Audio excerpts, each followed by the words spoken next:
So, hello everyone, Namaskar, and today we have another very special guest with us on the YouTube channel. This is Rohith Nathan. He's an IPS of the 2013 cadre, IPS of the 2013 batch in the Tamil Nadu cadre. And if you guys have been watching my channel, so you know that I've been caught up in an OBC creamy layer case, which has been going on for a number of years. So Rohith Nathan is the original person who got caught in that case back in 2013. So technically speaking, he would have been an IAS if the same thing had not happened. And it's something that has been going on, and he has fought multiple cases. And on top of that, he's had a very, very interesting career wherein he was one of the first people in India to set up a COVID control center in his district during the first wave in 2020. So we'll be talking about all of these things. We'll be talking about life in service. We'll be talking about how his experience has been in service so far, about the OBC NCL case, and we'll also get some comments from him on the recent essay paper, because obviously that was a very interesting paper.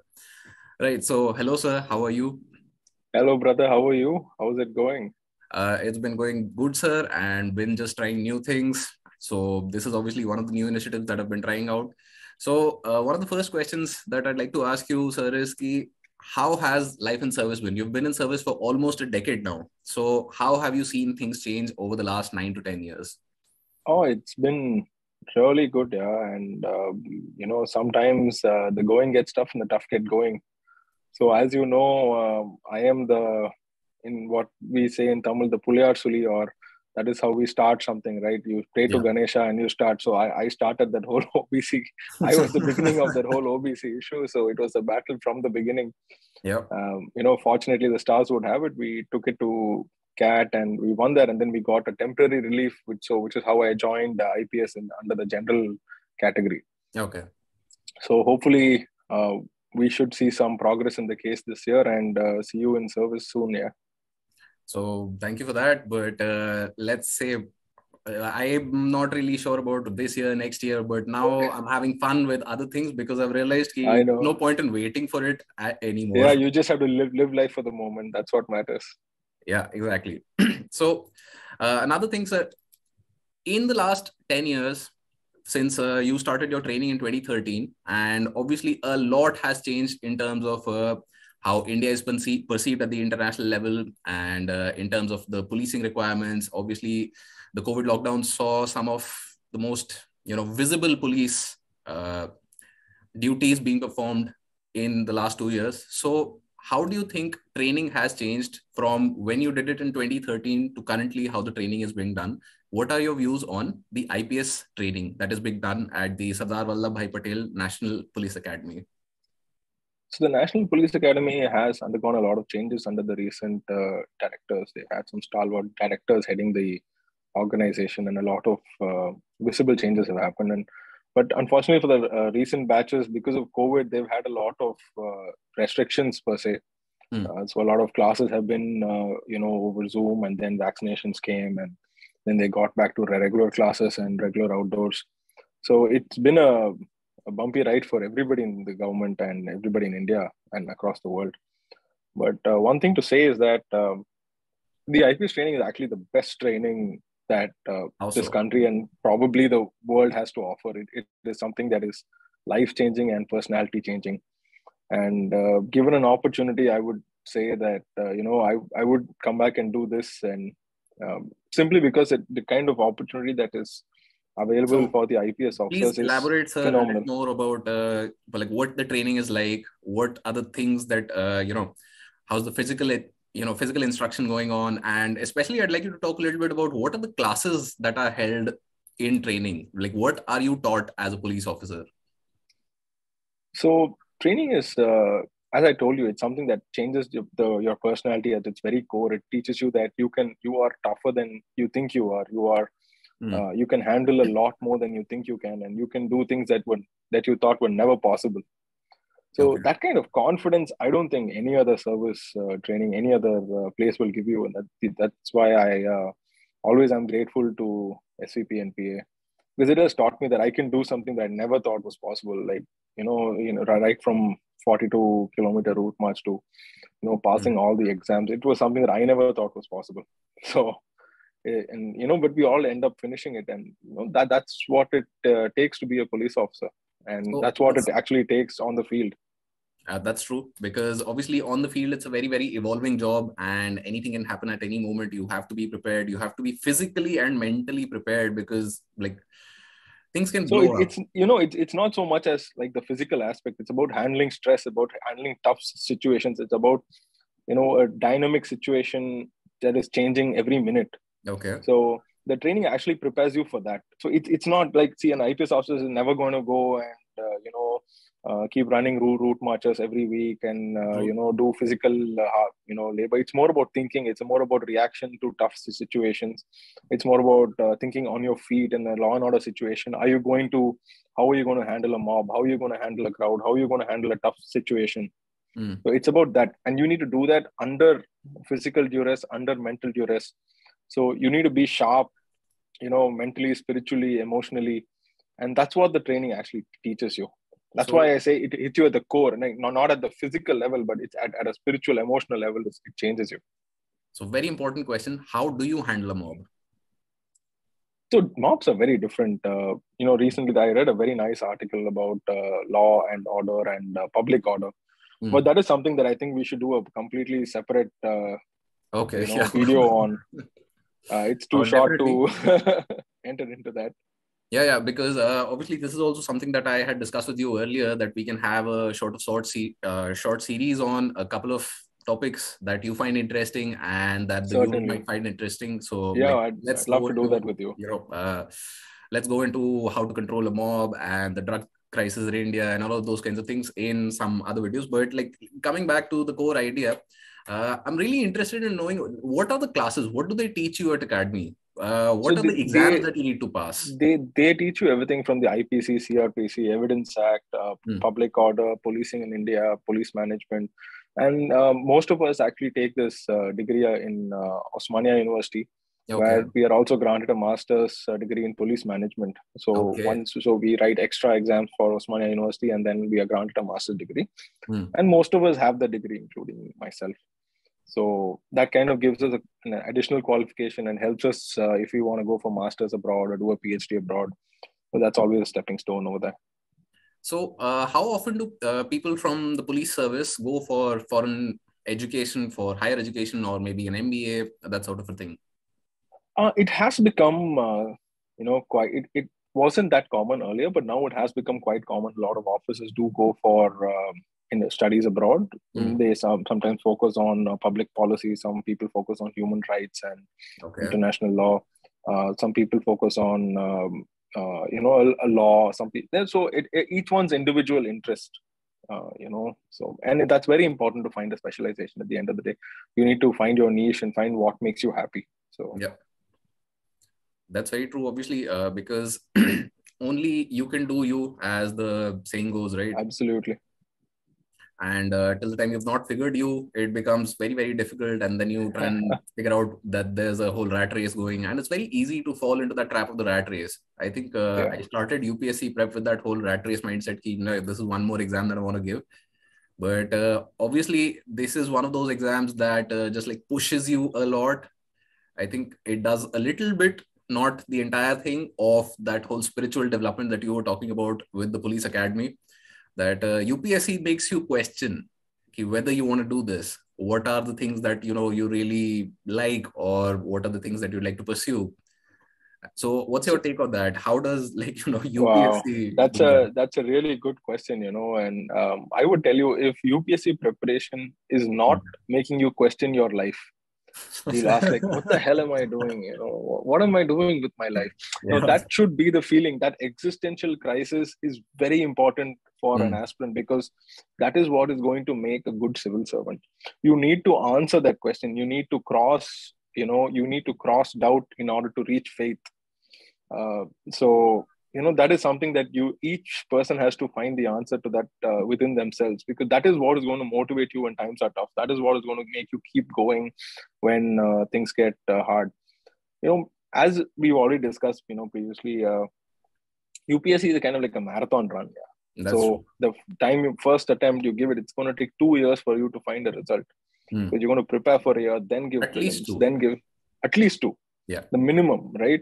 And then it keeps going. So it's a marathon race. So it's not a 100-meter race like a GRE or a GMAT, or there's no, or like a CAT. So there's no no shortcut to it. Yeah. There's very few people who get in like, oh, I never studied for prelims. I cleared. And, I never attend. I never bother about mains. I'm just really good at natural writing. I'm very smart. There's nobody like that. That's true. I think I've heard that about CAT. I've heard people say that CAT was easy, that they could sail through with like maybe a month of effort, 2 weeks of effort. Exactly. I've heard that about other exams, but I've never heard anybody say that about because that is I like the way, I love the way that it's structured, right? It's a year-long process. So unless somebody is dedicated to it, unless somebody really wants to become a civil servant, unless somebody really wants to serve the nation, they can't. And that is why it makes you question, like, what am I doing with my life? So you need to find that core reason why you are preparing. Why are you putting yourself through all this hardship? Yeah. Like, is it for you, for yourself? Is it for your family? Do you want to see a better country tomorrow?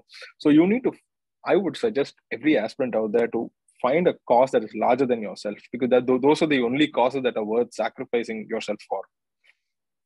So I think that's a great way to look at this, and that's a great way to think about life in general, because once you're only limited to yourself, once you're only doing things for yourself, things start to pile up. You feel that pressure, but you feel you can compromise. Okay, tomorrow I'll read. It's only for me, it's fine. Tomorrow, I'll do that later. Is that really needed? It's only for me, like you have to find a cause that is larger than yourself. Exactly. You have to say, no, I want to bring electricity to my village, or no, I want to bring, a 4-lane road to my district. I want to change the lives of people in this country. I want to impact the whole country as a whole, So your motivation has to be something very, very large. Like you would want to make a worldwide impact, right? And somebody with that kind of drive is going to put in longer hours, is going to put in more intense and smart work compared to somebody who's just writing it for the heck of it, or because their parents tell them to do it. So that's very true. And I think that's something that I've been talking about on this channel for at least the last 1 year. Till the time you haven't figured out why you're doing this, till the time you don't have a higher purpose, you'll just clear this exam and then be clueless all over again. That's like, what do I do now? Absolutely. So a couple of other things that I've always wanted to ask a senior IPS. First is, how do the postings and promotions go early on in the service? As in, what are you posted as right out of training? And then how do the promotions go? And how much time do you spend on central deputation versus how much time do you spend in your cadre state? So we start off as ASPs, Assistant Superintendents of Police, in most states, almost all states. And then we are promoted as SPs by the 4th year of service. That is 2 years of training, then about 2 years 4 years of job. 4 years of job from the point you join. And from there, it's in about another 10 years for you to become DIG. So the SP period is actually the longest period of service in somebody's career. So if somebody is serving for, say, 30, 35 years on average, 10 years is going to be as SP. And then, of course, comes DIG, IG, ADG, and DG. So essentially, when you look at it, you are basically being hired for being an SP of the organization, not just a district, but serving the leadership at the mid-higher and higher mid segment, where a lot of action takes place, a lot of decision making is important. So obviously, sir, SP is one of those, how do you say, very visible posts, right? In the district, there's the DM and then there's the SP. So these are the two most visible posts that there are. There's also the district judge, but I'm sure like not a lot of people interact with the judge on such a regular basis as they do with the SP and the DM. So in your, I think you've been SP for a while now. So how has your experience been as an SP, and what has been, let's say, the toughest situation that you've had to face so far? So being an SP is a phenomenal experience. I've been an SP in Sivaganga district, and you would Which find district a you few are in? in Sivaganga. Sivaganga. Sivaganga in Tamil Nadu, in South Tamil Nadu. So you if you Google my name, you'd find a couple of articles when I was in Sivaganga. So it's like very challenging. Of course, most challenging one has been COVID and enforcing COVID in a rural area, COVID lockdown in a rural area where people don't understand the impact of COVID or the seriousness of COVID. No, that was really difficult, especially when the resources are scarce, far Yeah. and few in between, and you have a duty to your menu to take care of them. They are also your priority. You also have to ensure that it is enforced without any violence. It is you have to tell your men to educate the public. For that, you have to educate your men. So it's a very evolving dynamic situation over there.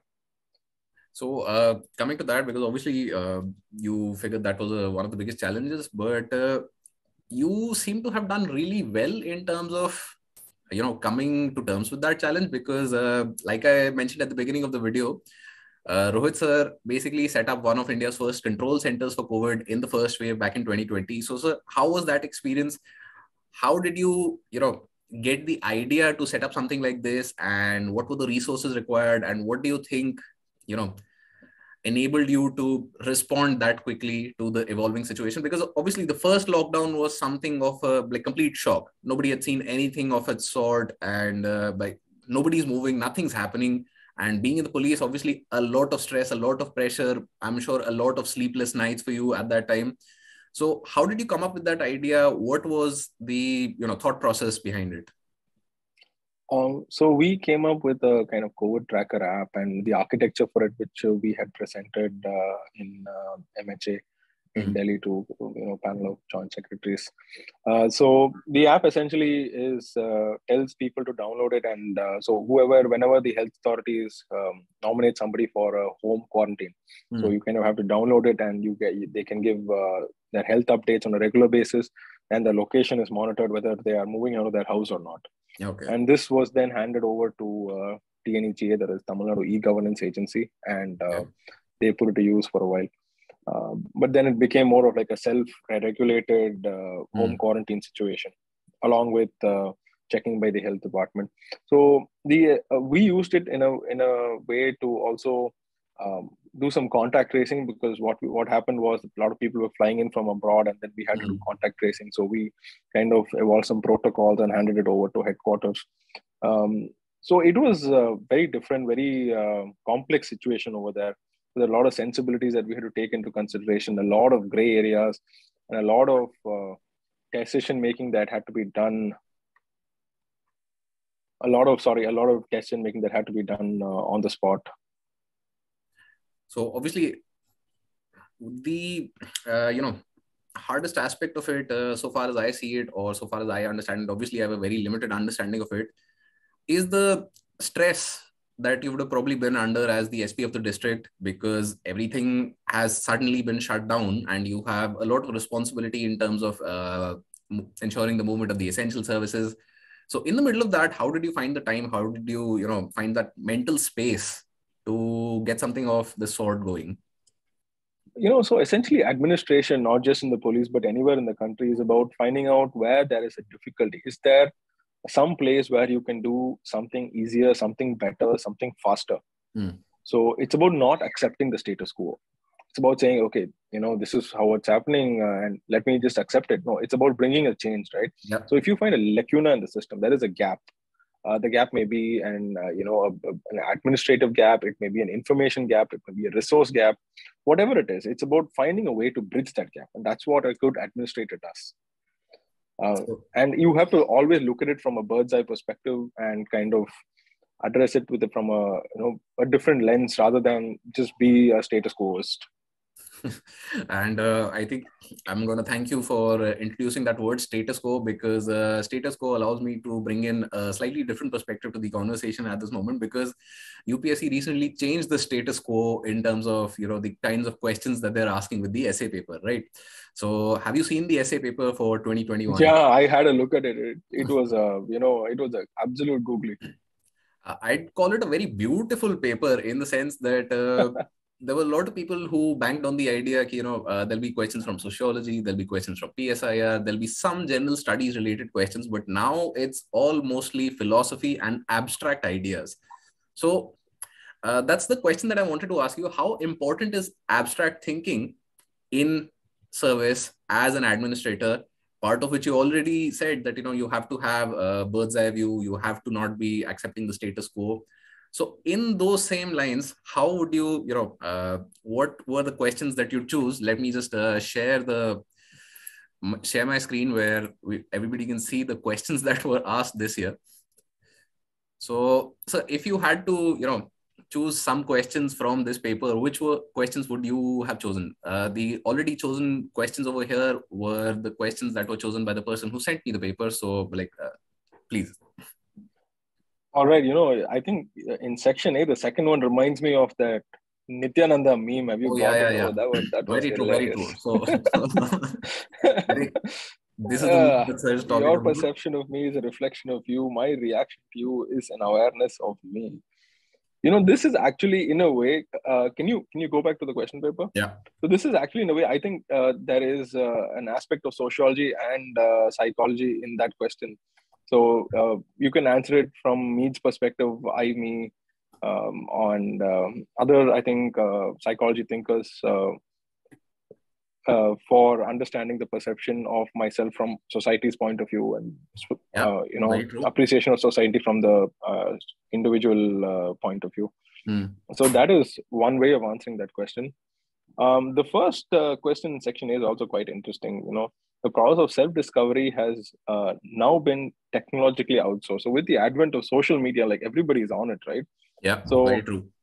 And people watching this are also on social media.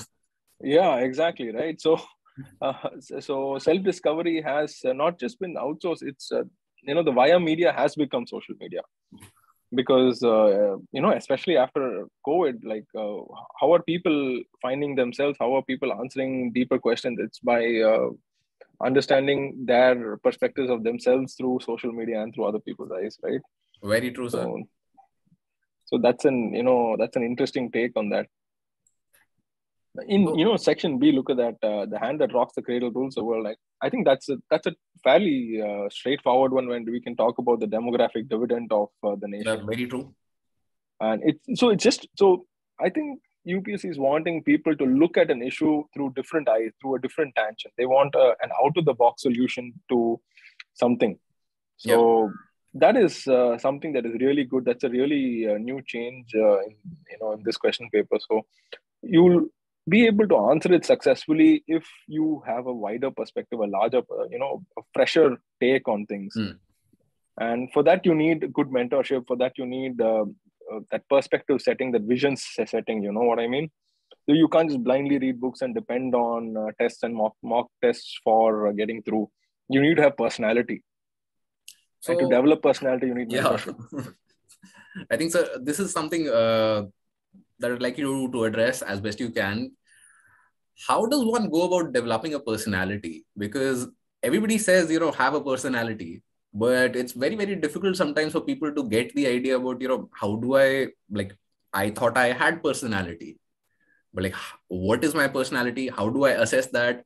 And how do I build a personality if I don't have one? So these are very, very, I think, basic questions. Okay, let me just interject right there. So everybody has a personality, all right? So there's nobody can say, I don't have a personality. You do have a personality. It's just about how you project that, how that comes out in the answer paper, how that comes out in the personality test. And essentially UPSC is hiring civil servants, right? So they expect civil servants to be of a particular personality. So do you fit that personality, or what do you need to do? What are the changes you need to do to get to that personality? So what's and that personality? That is a topic for a completely different video. I think we'll have to have you here for a couple more videos, because obviously these are conversations that can go on for another 15-20 minutes and Easy. But the entire idea is that yes, there is a certain personality type that UPSC is looking for, and the personality test is certainly one of the ways that you can filter people out, whether they fit those personality criteria or not. Now, if you fit those criteria or not, at least the least thing that you can do is you have to have a certain amount of awareness about where you stand at the moment. Even if you're not at the criteria that UPSC is asking for, you should at least be very aware about where you are and what are the things that constitute you as an individual, right? Because that again is a very core thing, like we discussed earlier in the video, that if you're not having an existential crisis as an aspirant, then like you're not you gonna... aren't preparing. Yeah, you're not preparing hard enough. Like, you know, when I was preparing, I used to get dreams of constitution and CSAT paper, right? I thought I was answering, you know, the a mock test in my dreams, and I'll wake up and shit, and I realized like, oh no, I was just sleeping, Yeah. right? So that was the intensity with which my preparation was going on. Like I would have dreams and nightmares of all of that. And but I guess that's the process. You need to go through all of that to, you know, reach where you want to be. That's very true, because till the time there's no self-reflection, there's no growth. Because till the Absolutely. time you're not looking back at what are the things that you did, were they right, were they wrong? Like if you're not able to reflect on the things that you're doing, like for instance, in the previous video of this sort that I was doing, people told me that I interject a lot in between the people that I have over, and I don't let my guests finish their sentences. I've been trying very hard to just like, patiently listen to you. I am the one who's been interjecting you, right? No, so that's great, obviously, because for a change, sometimes that needs to happen. Sometimes I need to get a taste of my own medicine to, really realize ki, dekho, chill, thanda. But again, coming back to the current mains environment, I would say, how do you think the exam process has changed, and how do you think the exam process should change in order for, let's say, a better selection of potential civil servants? I think the UPSC is doing a fairly good job at selecting. We had two optional papers when I was writing it, so I was the last batch to write two optional papers. And then there was the whole GS, the spectrum of GS papers that came along. So I thought that it made things a little tougher because you have to be more of a generalist. Yeah. You'll have to know a little about a lot of things. But I also appreciate the previous pattern where you need to know a lot about two subjects. Two subjects that you need to have master's level competency in. So now that has become one subject, and you have to be a fairly good generalist in in a span of subjects. So it's a kind of a balancing act that UPSC is trying to achieve. So, and I think it's also for the good.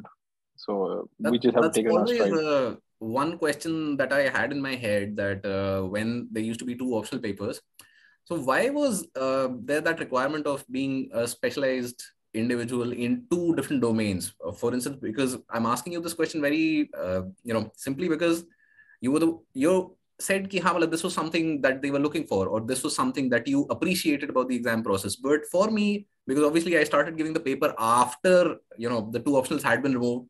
I started with 2014. So in that duration, there was only that one optional paper. And ever since that that generation or that era started with UPSC Civil Services Exam, there have always been rumors of, this option is also going. Every year you hear rumors about, ye optional bhi hatne wala hai, ye nahi aayega, but doesn't happen. The option is still there. But what's your take on two optionals, and how would that dual specialization help an individual while in service? I think the concept of optional itself is not that you're going to be good at geography or good at PubAd or good at literature. So it's also about how you look at a subject, how you perceive, a problem, how you perceive a question, how do you find a solution to a very complex question. So it could be in literature, it could be in geography, it could be in sociology, PubAd, psychology, you name it. So it's all about how you look at a particular subject, your perspective, your version of things, your opinion of an issue. That's what really matters. And that's why I think the optional is important. And I think, in my opinion, personal opinion, it should remain. But also in that race for understanding opinions, we forget that we also need to have knowledge about a lot of other things that are happening around us. So it's, again, as I said, it's a balancing act, and I think it's fairly good right now. So I completely agree with you there that at least one option should be there, because general studies paper don't allow you to, I'd say, deep dive. General Exactly. studies, it's like 150 words, 250 words. You're not given any space to, pursue a subject in depth. And with the optional, you have to do that in order to be able to write a good answer, because they're checking your subject expertise over there. They're checking whether you really understood the concept. And exactly. in order to get to that point, you have to go through the entire process of that existential crisis, the like in-depth study of the subject, and then to be able to produce and bring out all of that content by also recognizing your growth and how you have grown out of that whole experience of studying that subject in depth. Because at least for that's the case, I believe, for the social science subjects. Particularly since my subject was sociology. So before I started studying sociology, I had no clue what postmodernism was. Yeah. But now that I've studied sociology, and then I saw, that whole era of post-truth, alternative facts, all those things kept cropping up again and again. And I had a, theoretical framework for this, that, okay, this is postmodernism. Exactly. Right action. Exactly. So it's about analyzing your current scenario based on the skills and assets that you gather during the learning process. Yeah. And that is, of course, a very valuable skill to have as a civil servant. So I think that that is something that you have to hone, whether or not there has UPSC has an optional or not in the future. That is something that every civil servant and every candidate should develop. Yeah. So coming back to some of the service aspects. So another thing that I've been always very interested in asking is, how do the various service deputations work? As in, like, IPS officers are the, I would say, top brass of the CRPF, of the BSF, of the CISF, right? So how do those deputations work? And do you have to give some exams to, qualify for those services? Or how does that work? How do you get deputed to the IB or the RAW? So IPS, as I see it, is a very, very versatile job, almost as equally versatile as the administrative service, because obviously that's not a uniform service. There are some other constraints here, but still there are so many fields of choice, or so many fields of, expertise that you can develop. So how does an individual in service go about that? What are the procedures for those deputations? And if you're on those deputations, how long can you stay there? So all of those kinds of questions I'd like to just... So I mean, you are given a cadre and you go to a state, right? And then there are particular norms to go into central agencies, be the IB, RAW, CRPF, CISF, NCRB, BPRD, NCB. So, the jargons are unlimited. The acronyms are, all out there. So it's about, first thing is personal interest. Where do you want to go? Where do you see yourself? What is your line of interest? And you find a line of interest and then you pursue that. So you go for deputation generally for 5 years extendable or 4 years extendable. And then you come back to the state for a cooling off period of 2 years. And then you have the option of going back. But let me tell you one thing, and one thing for all the viewers as well. Why I love IPS as a service is because I think it is probably more versatile than the IAS itself. Simply because you get the opportunity of the uniform service, as well as you get the opportunity for to be in the uniform service, as well as you can go into a central secretariat service, and you can get be director, sports, or director agriculture, or JS shipping, or mining, whatever, any department. So that is a common pool, which makes the IPS the most versatile service in the country today.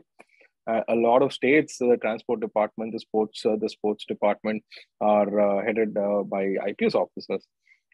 So it is in fact a more versatile job. Other than the district magistrate, you could ideally, go to any other state department and central ministry if you wish.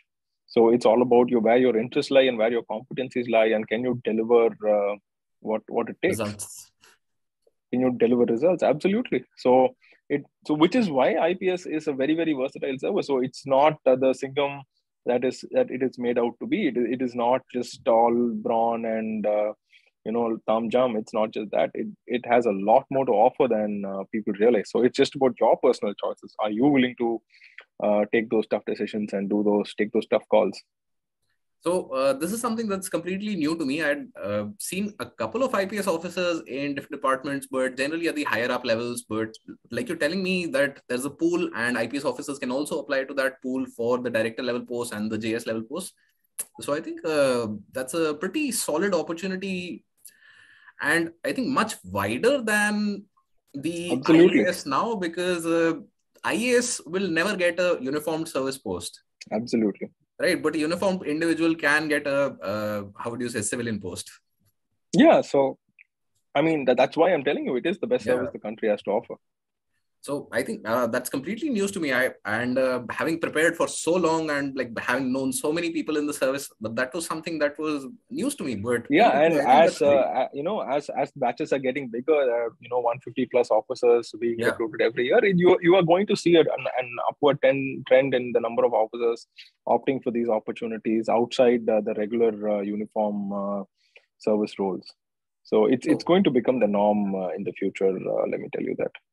So another thing, I think recently there was some news about there being a shortage of IAS officers, and I think there was some whole hoopla about that the government has a shortage of IAS officers, and over the next 10 years, these many officers shortfall. So I don't think the government will go ahead with hiring more IAS officers, because obviously there are a ton of qualified IPS officers who can fill in those shoes, and that diversification might be something great going forward.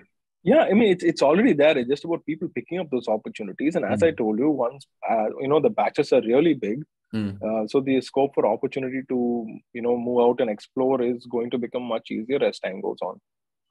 So that's very true, and thank you for sharing that fact, because I think when I was considering that what is going to be my service preference when I was filling the form, so I used to be very, very hesitant about filling IPS before IFS, or like how do you go about that service preference and all of those things, because what I saw the police service as a uniform service first and like everything else later. And the uniform service obviously requires that a certain amount of discipline. It requires a certain amount of consistency, like you said, that ability to take those hard decisions, and that sort of somewhere along the line, okay, I'm good with discipline, I can do that, but like to do that for like 35 years, maybe not for me.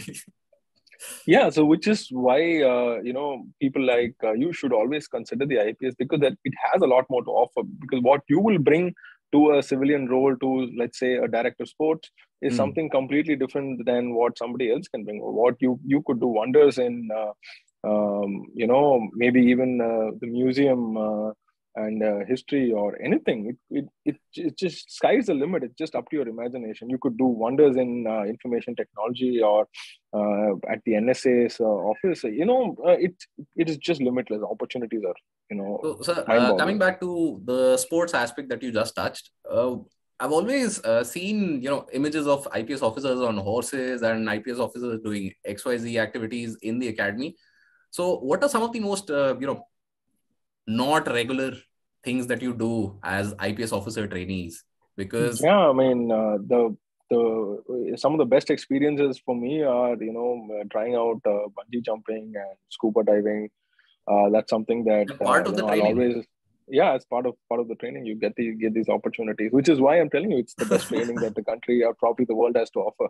Mike, sir, you're changing my perception about the IPS quite swiftly within those last Thank few you. minutes.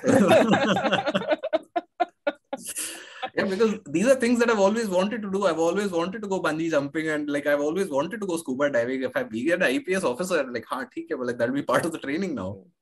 Hey, there are IPS officers who are qualified paratroopers. So, I mean, imagine jumping out of a helicopter or a plane and landing with a parachute. That's the kind of opportunity that the IPS has to offer. It's just about whether you want to take it or not. That's very true. Not for the faint of heart, though, I would say, because like No, Steve even for said, the faint of heart, it has something to offer for everybody. That's what I'm trying to tell you. So you don't have to be the brave, the courageous, the macho. You don't have to be any of that. You can be like okay. the intellectual who likes to sit in a room and analyze things and bring out different perspectives. And the IPS has a place in the system for you. So that's what I'm trying to tell you. So it's not just for the the Singhams. It's also for people who like to, who the thinkers, the quieter people, the introverts. There is a place in the IPS for everybody, every personality type, and it's just about you finding that niche and finding that specialization where you want to be. So I think that's a great way to, and I don't think I've heard, how do you say, better advertisement for the IPS before this, because see, why I'm calling this is as an ad. There's no negative sense to it, but the very simple thing is an ad is something that gives me information about something, right? So I've never had this amount of clear information about the IPS before, and like I thought I was one of the people who knew about things, but apparently, obviously, I can also learn a lot more as these things are going, and thanks a lot for that, sir. So coming back to some exam related aspects, so obviously the 4 more papers are left for mains, which will happen probably in the coming weekend. So, sir, what's your take on the optional papers, and how do you think people should use the week's time for, ramping up preparation, or how would you spend the gap in improving how things go next weekend? How can the discipline aspect of something that you learned in service, or see, because this is a personal problem that I faced, I think, when I was giving mains in 2020, was ki I thought I was a disciplined individual. I thought I had a lot of preparation done and everything. But at the last moment, what happened was I couldn't sleep. Just before the exam, I am not able to sleep. And this is something that I've heard about police officers and army officers, that they can sleep any place, anytime that they want to. So how does that happen? How can I, improve my sleep, that kal paper hai ya kal kuch bhi hai, sona hai, aankh band, and I'm out.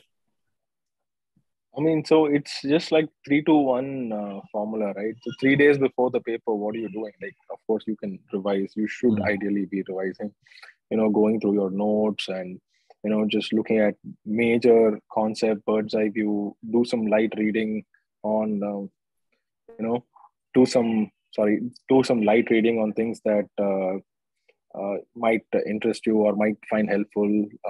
But just keep it light, don't get too intense.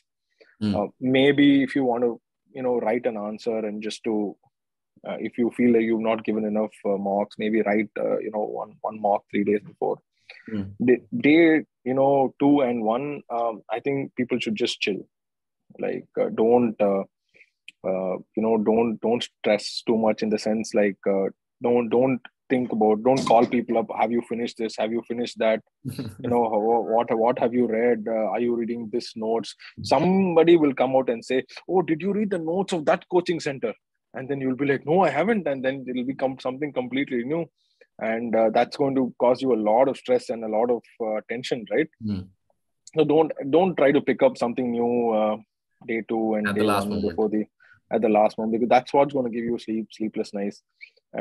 And just surround yourself with positive people. Don't talk to people who will pull you down. People will say, oh yeah, I studied everything, or somebody will say, I didn't study at all, I'm taking it chill this year, next attempt dekh lenge. That there are all sorts of All characters sorts of around people. when you are preparing for mains, right? So it's about keeping a clear head day 2 and day 1. So just go through your notes, consolidate what you already know, because at the end of the day, that's all that is going to end up in the paper, what you know. So don't bother Exactly. about what you don't know. So just consolidate what you know. Go through your notes. I'm sure you'd have written plenty of notes for every subject. Just go through them, because that's going to come back to you when you need it the most, right? That's very true, So because I think this is something that I've been saying for a while now, that what you read on the last day is not gonna, help you in the exam. What you've been doing for yeah, the 6 months. last day you shouldn't read at all. Like I would say, like watch comedy, or just relax, meditate a bit, talk to your positive friend circle. Just be confident. End of the day, it's about confidence. All right. Yeah. So what you put out there, what you convey, it's all a matter of confidence. Be it a personality test or the meets, it's still a matter of confidence. Whether you are able to manage those 3 hours, that's what really counts. Are you able to handle the stress of the exam room? That's what really matters. So just focus on your diet. Don't eat anything heavy. Just eat your favorite food. And talk to your parents or your loved ones, whoever. And keep a happy state of mind. That's what really matters. A calm, happy state of mind. And go with the attitude that, okay, I've come this far. Yeah. How tough can it be? So that's very climbing. true. So climbing a mountain is always about the next step. Yeah. Just one more step. Just one more step. That's all you need to think about when you're, day 2, day 1. Day 1 is like just one more step, one exam less. And that's all you need to focus on. Just don't even watch the news, all right? So just watch your favorite TV show, relax on day 1, and day 0, just go with a clear mind and give it your best. That's it. So I think that's a very, very sorted and solid perspective and take on things, because that mindset of, that I'll be able to do it, that mindset of just like one more step, just like, okay, let's push through. Let's just take that next step. Let's just, keep climbing. Let's just keep doing. Because at times you will feel like, ki, arey, chodo na, nahi karna, but I'm not feeling like it. I'm not in the mood for it. But it's just like one more step. And most of the time when you take that one more step, half the time you'll get rid of that mood. Half the time you get rid of the mood. You're already ahead of half the people. Yeah. Because half the people have forgotten to take that one more step. Agreed. Or have just given up on taking that one more step. Right. So that's just about taking that one extra step, one more step. And that's how marathons are run, right? That's how long distance runners do. That's how life as is I told lived, you in the beginning. That's how life is lived. It's all about that one more step. Right. So I think on that positive note, we'll end the session here today. Thank you, sir, for giving us your valuable time. Thank you so much. Pleasure being with you, brother. Take care and best of luck, and hope to see you soon. We'll discuss some deeper things. We'll have more sessions about the different topics that I know. Mentioned sometimes in the video. And let's just, I hope everybody has a lovely evening, and same to you, sir. So thank you everybody for watching. Have fun and follow Abhijit.